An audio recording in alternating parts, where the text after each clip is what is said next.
Donc, ce que je veux vous faire voir, vous rappelez-vous, en secondaire 1, vous avez appris à diviser des nombres avec le crochet. Donc, ici, vous aviez, exemple, 125 divisé par 3. Premièrement, on regarde notre diviseur et on se dit, est-ce que 3 rentre dans le premier chiffre? Il ne rentre pas. Donc, est-ce que 3 rentre dans les 2 premiers chiffres? Et oui! Donc, combien de fois 3 rentre dans 12? Le but est de s'approcher de la valeur le plus possible. Donc, ici, 3 fois 4 nous donne 12. Et par la suite, on effectuait une soustraction. Que faisons-nous avec le 5? On le descend et on recommence l'opération. Donc, 3, combien de fois rentre-t-il dans 5? Le but est de s'approcher le plus possible de la valeur. Donc, il rentre une fois. 1 fois 3, 3. Et encore une fois, on effectue la soustraction. Maintenant, quand on arrive ici, 3 rentre combien de fois dans 2? On s'aperçoit que c'est impossible. C'est le pourquoi qu'on appose une virgule et on doit également ajouter un 0. On recommence ce processus-là. 3 fois quoi me donne une valeur le plus près possible de 20? Je me rends compte que 3 fois 6, 18. Je soustrais encore une fois, j'obtiens 2. Mais n'oubliez pas que vous avez mis une décimale, donc je rajoute toujours un 0. 3 fois quoi me donne 20 et on s'aperçoit que ça va toujours être 6. Quand nous divisons un polynôme avec un binôme, ici, polynôme veut dire que j'ai plus d'un terme, par un binôme où j'en ai 2, le x et le 3, le même principe s'applique. Donc, premièrement, ce qui est important, c'est toujours apposer les variables avec des exposants décroissants. Donc, le plus grand au plus petit. Et c'est important que dans le diviseur, la variable soit toujours au début. Un coup que c'est fait, on reformule le même principe. X fois quoi va me donner x2. Donc, x fois quoi me donne x2? Je déduis que c'est x. En ayant trouvé cette valeur, maintenant, ce qu'il me reste à faire, puisque le x multiplie le x plus 3, le x va multiplier le x et je vais aussi devoir multiplier le x par 3, puisque ici, j'ai 2 termes. Donc, allons voir un peu plus.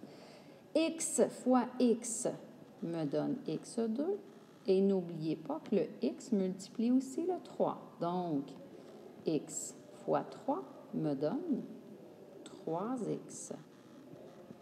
Un coup que j'ai effectué cette première étape, on soustrait x2 moins x2. Mon premier terme s'élimine et 5x moins 3x, j'obtiens donc 2x. N'oubliez pas que nous devons abaisser le 6 ici parce que nous n'avons rien fait encore avec. Et je recommence du début. Donc, x fois quoi me permettra d'avoir 2x, toujours le premier. Donc, x fois 2 et plus 2, parce qu'on veut avoir un signe positif. Un coup que c'est fait, x fois plus 2, j'obtiens 2x. Et n'oubliez pas, le 2 multiplie aussi le 3. Donc, 2 fois 3 me donne plus 6. On soustrait une dernière fois et on obtient comme reste 0. Ainsi, la division de x2 plus 5x plus 6 par x plus 3 nous donne donc comme réponse finale x plus 2. Voilà pour le premier exemple. Pour ce qui est du deuxième exemple, donc nous avons 30x au carré moins 29x plus 13. Le tout divisé par 5x moins 4. Toujours le même principe. Le but est de vérifier d'abord si les exposants sont placés en ordre décroissant et si le diviseur, la variable, est en premier lieu. Si tel est le cas, nous pouvons commencer. Ainsi,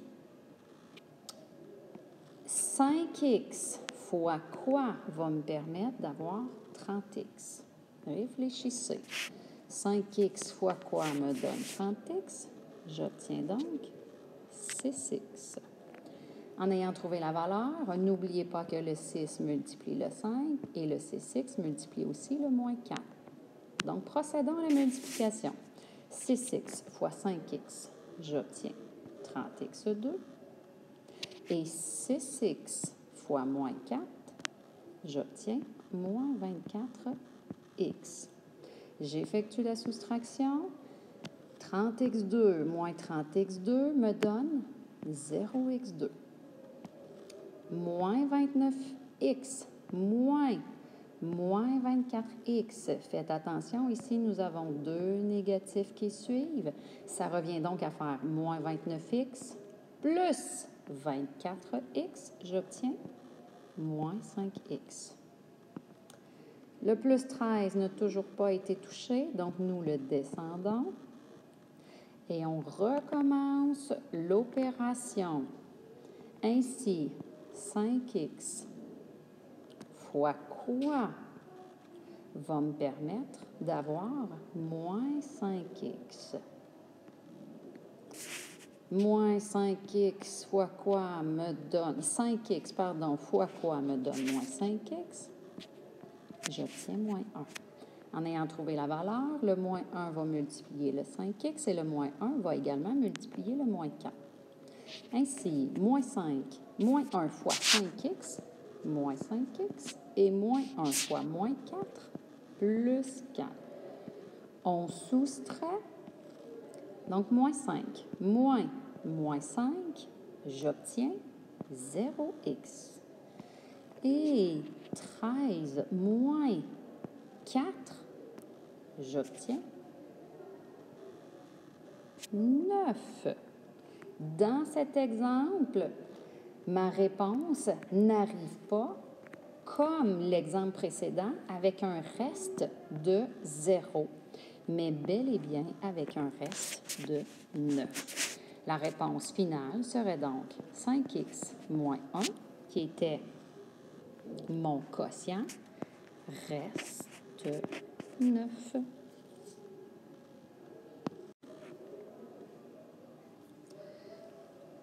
Ainsi, vous avez à la page suivante de vos notes de cours la simplification d'expressions rationnelles.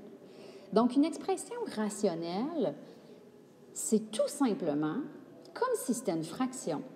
Toutefois, au lieu d'avoir une fraction, un entier sur un entier, j'ai un polynôme divisé par un autre polynôme. Tout simplement. Est-ce que cette expression rationnelle-là peut se simplifier? Est-ce qu'on peut trouver une expression rationnelle qui est équivalente à ça, mais qui est plus simple? Ainsi, pour pouvoir simplifier une expression rationnelle, nous devons seulement factoriser. Rappelez-vous que veut dire factoriser? On doit créer des facteurs. Vous avez appris l'an passé, et même au début du chapitre, à factoriser à l'aide d'une simple mise en évidence. Ainsi, si j'observe le numérateur, j'ai 2x plus 4. Qu'est-ce que ces deux nombres ont en commun? J'ai un 2 en commun, donc je pourrais écrire 2 en évidence. 2 fois quoi me permet d'avoir 2x? J'aurai x. Et finalement, 2 fois quoi me permettrait d'avoir 4? Bien, j'aurai plus 2. Le but est de factoriser numérateur et dénominateur. Donc, mon numérateur, ici 2x plus 4, peut également s'écrire 2, parenthèse, x plus 2. Allons maintenant avec le dénominateur. Même principe pour le dénominateur, j'ai x2 plus 2x. Qu'est-ce que j'ai en commun? Je pourrais dire que j'ai x en commun. J'ai donc x fois quoi me donne x2. J'obtiendrai x. Et par la suite, x fois quoi me donne 2x. Et il me manque plus 2. Un coup que mes factorisations sont faites au numérateur et au dénominateur, bien, le but, c'est d'éliminer ce qui est identique en haut et en bas. Et quand on parle d'identique, on parle de nombre ou tout ce qui est dans la parenthèse. Donc ici, ce qui est identique, je vois bien que j'ai parenthèse x plus 2 en haut et parenthèse x plus 2 au dénominateur. La réponse finale de cette expression rationnelle-là simplifiée, c'est la même chose que 2 sur x. Maintenant, faites attention, on parle souvent de restriction. Qu'est-ce qu'une restriction?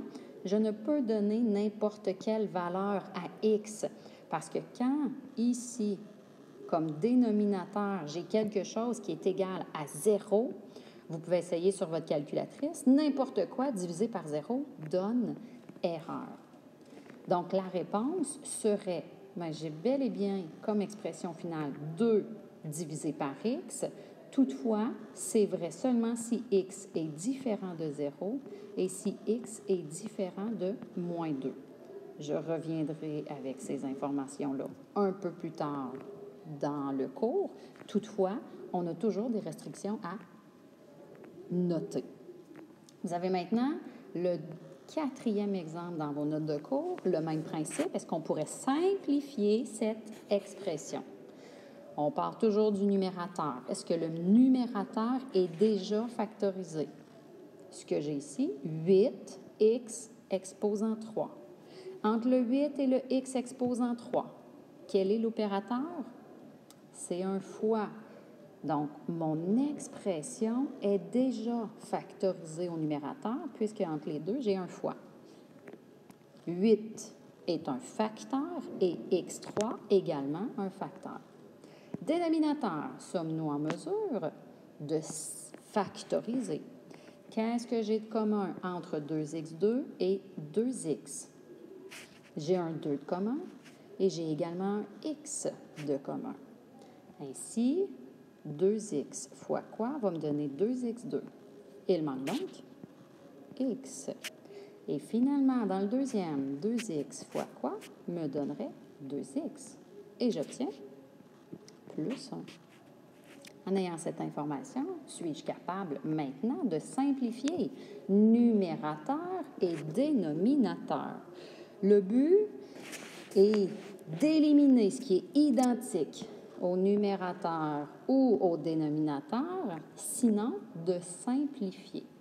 Dans ce cas, si je réécris 8, x à la 3, c'est la même chose que si j'avais x fois x fois x. Et tout ça est sur 2 fois x plus 1. Peut-on simplifier des éléments? Bien, je pourrais éliminer un x en haut et un x en bas.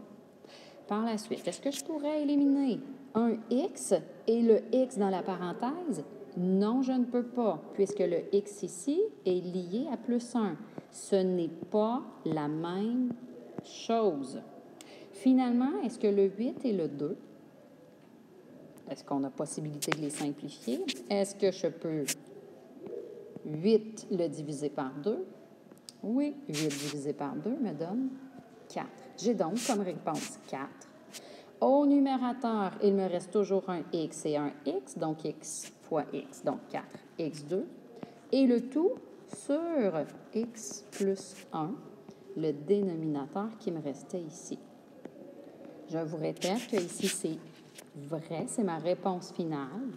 Si x est différent de moins 1, c'est vrai, seulement si x est différent de moins 1 et également différent de 0.